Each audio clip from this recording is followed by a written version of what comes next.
اعوذ باللہ من الشیطان الرجیم بسم اللہ الرحمن الرحیم وَلَقَدْ صَدَقَكُمُ اللَّهُ وَعْدَهُ إِذْ تَحُسُّونَهُم بِإِذْنِهِ حَتَّى إِذَا فَشِلْتُمْ وَتَنَازَعْتُمْ فِي الْأَمْرِ وَعَصَيْتُم مِّن بَعْدِ مَا أَرَاكُم مَّا تُحِبُّونَ مِنكُم مَّن يُرِيدُ الدُّنْيَا وَمِنكُم مَّن يُرِيدُ الْآخِرَةَ ثُمَّ صَرَفَكُمْ عَنْهُمْ لِيَبْتَلِيَكُمْ وَلَقَدْ عَفَا عَنكُمْ وَاللَّهُ ذُو فَضْلٍ عَلَى الْمُؤْمِنِينَ۔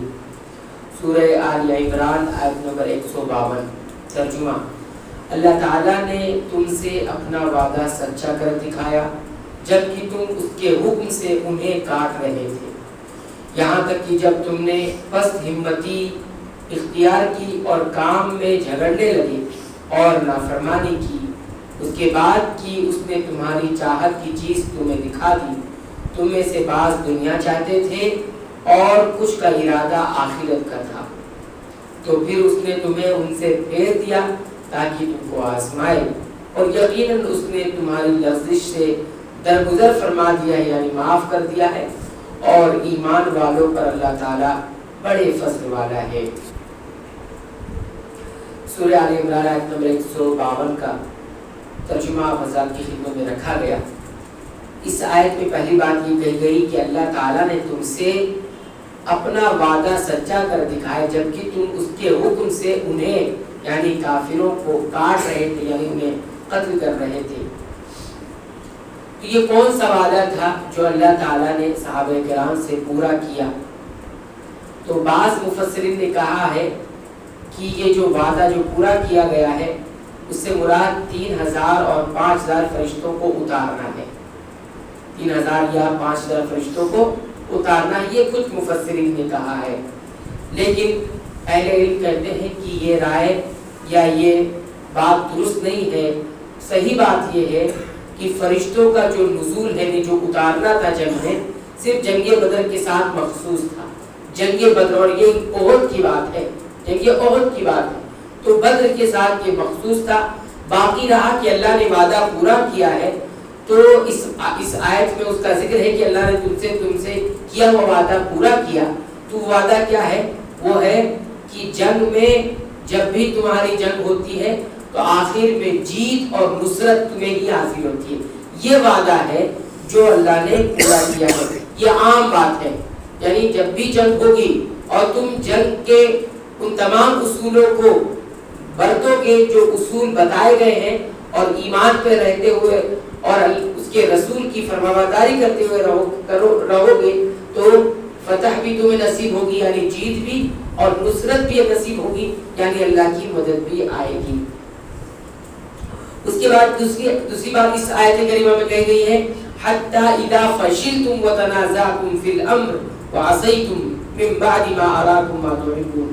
جب تم نے پست ہمتی یعنی بزدلی کا مظاہرہ کیا اور کام میں جھگڑنے لگے اور نافرمانی کی۔ مراد کیا ہے؟ اس سے مراد یہ ہے کہ جب نبی کریم صلی اللہ علیہ وسلم نے 50 تیر اندازوں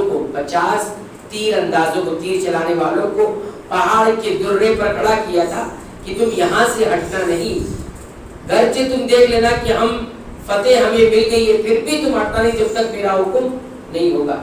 لیکن انہوں نے آپس میں اختلاف کیا اور رسول اکرم صلی اللہ علیہ وسلم کی اس حکم کی نافرمانی کی، سوچے کہ جیت اب ہمارے حصے میں آ چکی ہے، اور وہاں سے وہ ہٹ گئے، چند کو چھوڑ کے باقی سب ہٹ گئے تھے۔ تو یہ اسی کی طرف اشارہ ہے کہ جنہوں نے فتح دیکھ لی کہ جیت نصیب ہو گئی ہے، تو کیا ہوا، وہ وہاں سے ہٹ گئے، اور اس کی وجہ سے کیا ہوا، کافروں کو دوبارہ موقع ملا اور دوبارہ بدل کر انہوں نے حملہ کر دیا۔ تو یہ اس کی طرف اشارہ ہے کہ جب تم نے پس ہمتی اختیار کی، کام میں جھگڑنے لگے اور نافرمانی کی۔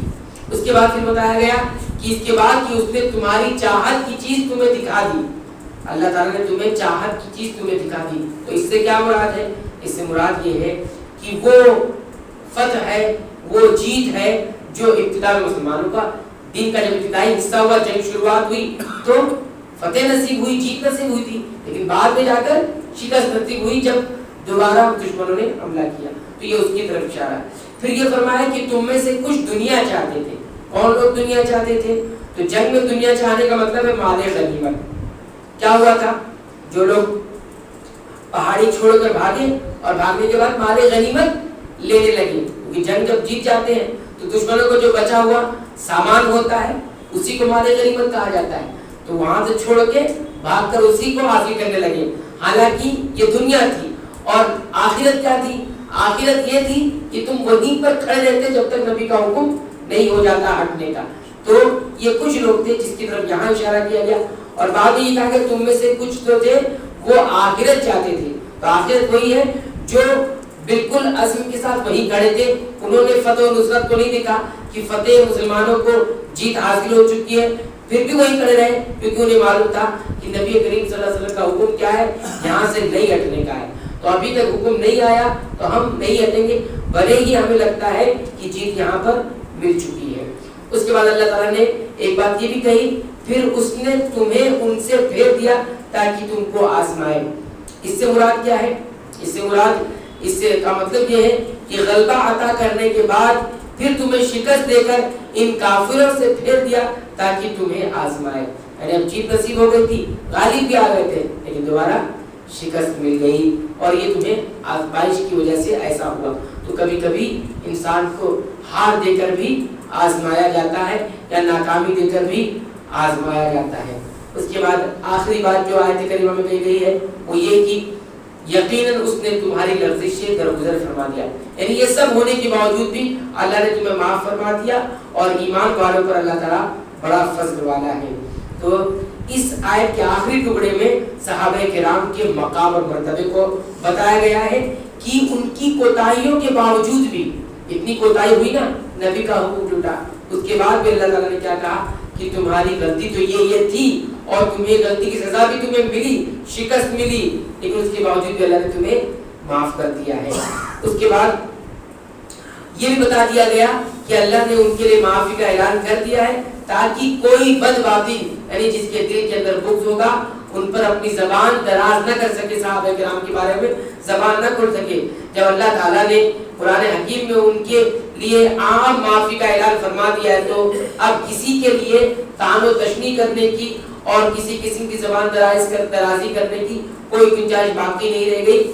صحابہ کرام کے بارے میں صحیح بخاری میں ایک واقعہ اس طرح سے آتا ہے کہ ایک حج کے موقع پر ایک شخص نے حضرت عثمان رضی اللہ تعالیٰ عنہ پر کچھ اعتراضات کیے۔ کیا اعتراضات کیے؟ وہ یہ کہ حضرت عثمان جنگ بدر میں بیعت رضوان میں شریک نہیں ہوئے، بیعت رضوان میں اور جنگ بدر میں شریک نہیں ہوئے تھے، اور اسی طرح یوم احد والے دن یہ بھاگ گئے تھے۔ یہ تین اعتراضات حضرت عثمان رضی اللہ تعالیٰ کے تعلق سے ایک شخص نے کیے۔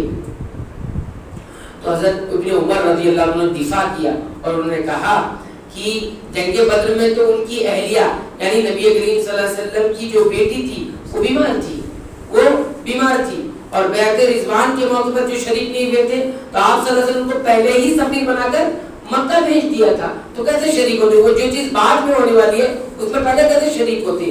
اور جنگ بدر میں تو ان کی اہلیہ بیمار تھی، اللہ کے رسول نے ان سے کہا تھا کہ تمہاری اہلیہ بیمار ہے، تم نہ جاؤ۔ تو اور تیسری چیز کیا ہوا؟ تیسری چیز یہ بتایا کہ یوم احد کے فرار کو اللہ نے معاف فرما دیا۔ تو جب اللہ نے ان کو معاف فرما دیا تو آپ کو اعتراض کرنے کی کیا ضرورت ہے؟ تو حضرت عبداللہ ابن عمر رضی اللہ تعالیٰ نے ایک صحابی کے ذریعے دفاع کر کے یہ بتایا کہ جسے اللہ نے معاف کر دیا ہے، مجھے اور آپ کو یہ حق حاصل نہیں ہے کہ اس کے تعلق سے ہم زبان کو جو ہے دراز کریں یا زبان کھولیں۔ اور آج بہت سارے لوگ ہیں جو ایسے لوگوں کو فیور کرتے ہیں جو صحابہ کرام، بلکہ بعض لوگوں کے بارے میں یہ سنا گیا کہ باغی تک کہتے ہیں صحابہ کرام کو، رضی اللہ عنہ بھی کہتے ہیں اور باغی بھی کہتے ہیں۔ بتائیے، حضرت عائشہ کو باغی کہا گیا، حضرت امیر معاویہ رضی اللہ تعالیٰ عنہ کو باغی کہا گیا۔ آج کے دور میں اور لوگ ایسے لوگوں کو سنتے ہیں، ایسے لوگوں کو اپنا استاد مانتے ہیں۔ بھلا بتائیے، جو صحابہ کرام کے تعلق سے اپنی زبان دراز کرے، کیا وہ ہمارا استاد ہو سکتا ہے؟ کیا وہ ہمارے حق میں بہتر ہو سکتا ہے؟ نہیں ہو سکتا ہے۔